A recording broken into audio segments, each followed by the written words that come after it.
మహారాష్ట్ర ఎన్నికలు కీలకమైన తెలుగు నేతల మధ్య చిచ్చుబెట్టబోతూ ఉన్నాయా? గురు శిష్యులో సహచరులో వాళ్ళ మధ్య బంధాన్ని తెంపబోతున్నాయా?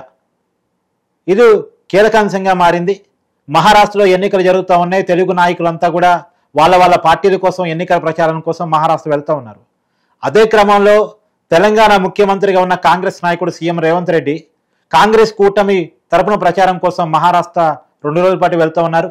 అదే క్రమంలో ఆంధ్రప్రదేశ్ ముఖ్యమంత్రిగా ఉన్నటువంటి నారా చంద్రబాబు నాయుడు ఆయన ఎన్డీఏ కూటమిలో భాగస్వామి కాబట్టి ఎన్డీఏ కూటమి తరపున ప్రచారం కోసం ఆయన కూడా 2 రోజుల పాటు మహారాష్ట్ర ఎన్నికల ప్రచారానికి వెళ్తూ ఉన్నారు. మరోపక్క ఆంధ్రప్రదేశ్ డిప్యూటీ సీఎంగా ఉన్నటువంటి పవన్ కళ్యాణ్ తను కూడా ఎన్డీఏ కూటమిలో భాగస్వామి కాబట్టి తను కూడా 2 రోజుల పాటు మహారాష్ట్ర ఎన్నికల ప్రచారానికి వెళ్తూ ఉన్నారు.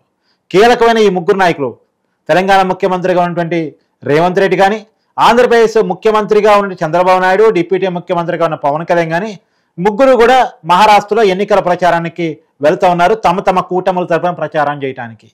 కానీ ఈ ముగ్గురు కూడా మహారాష్ట్రలో తెలుగు వాళ్ళు ఎక్కువగా నివసించే ప్రాంతాన్ని టార్గెట్ చేయబోతున్నారు. అక్కడే ఎన్నికల ప్రచారం నిర్వహించబోతా ఉన్నారు. సహజంగానే ఇప్పుడు చంద్రబాబు నాయుడు కానీ పవన్ కళ్యాణ్ కానీ ఎక్కువగా టార్గెట్ చేసేది కాంగ్రెస్నే. అలానే సీఎం రేవంత్ రెడ్డి టార్గెట్ చేసేది బీజేపీని ఎన్డీఏ కూటమిని.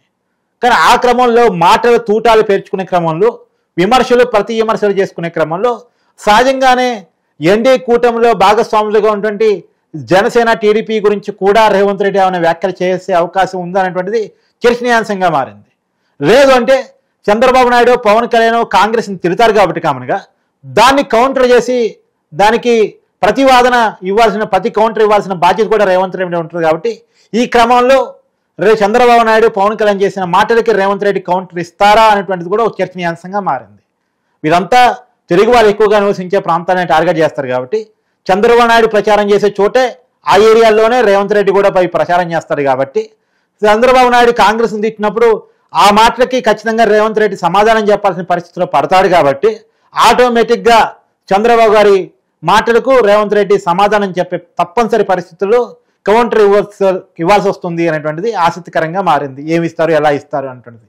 ఎందుకంటే రేవంత్ రెడ్డి రాజకీయ ప్రస్థానం 2006 నుంచి స్టార్ట్ అయింది. 2006లో జడ్పీటీసీగా స్టార్ట్ అయ్యారు. 2007లో టీడీపీలో ఎమ్మెల్సీ, 2009లో టీడీపీ ఎమ్మెల్యే, 2014లో టీడీపీ ఎమ్మెల్యేగానే మళ్ళా అసెంబ్లీకి వచ్చారు తెలంగాణ వచ్చిన తర్వాత మారిన రాజకీయ పరిణామాల్లో ఆయన కాంగ్రెస్ పార్టీలో చేరటం, 2019 ఎన్నికల్లో అసెంబ్లీలో ఓడిపోయి అంటే 2018 డిసెంబర్లో జరిగిన తెలంగాణ అసెంబ్లీ ఎన్నికల్లో అసెంబ్లీలో కొడంగల్ నుంచి ఓడిపోయి 2019లో పార్లమెంటు మల్కాజిగిరి నుంచి ఎన్నికై కాంగ్రెస్ పార్టీ తరఫున ఆయన ఎంపీ అయ్యారు. తర్వాత 2023 ఎన్నికల్లో అసెంబ్లీ నుంచి కాంగ్రెస్ గెలవటం ముఖ్యమంత్రి కూడా అయ్యారు. కానీ ఆయన ఎక్కువ మొత్తం సహచారం మొత్తం టీడీపీతోనే ఉన్నారు.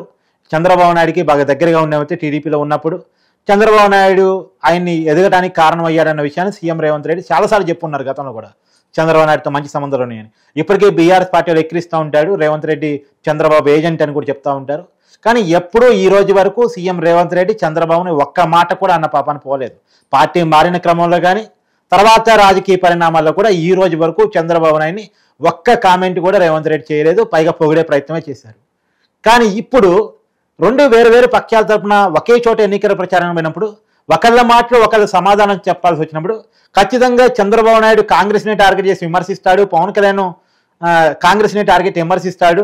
కాబట్టి ఆ మాటలకు కౌంటర్ ఇచ్చే పక్షంలో చంద్రబాబు నాయుడు, పవన్ కళ్యాణ్, రేవంత్ రెడ్డి ఒక మాట అనాల్సి వస్తే ఎలా అంటాడు అనేటువంటిది ఒక ఆసక్తికరమైనటువంటి పరిణామం. అందులోనూ పవన్ కళ్యాణ్తో కూడా రేవంత్ రెడ్డికి మంచి సంబంధాలు ఉన్నాయి. వీరిద్దరికీ నిజానికి పవన్ కళ్యాణ్ కాంగ్రెస్ అంటే పడదు.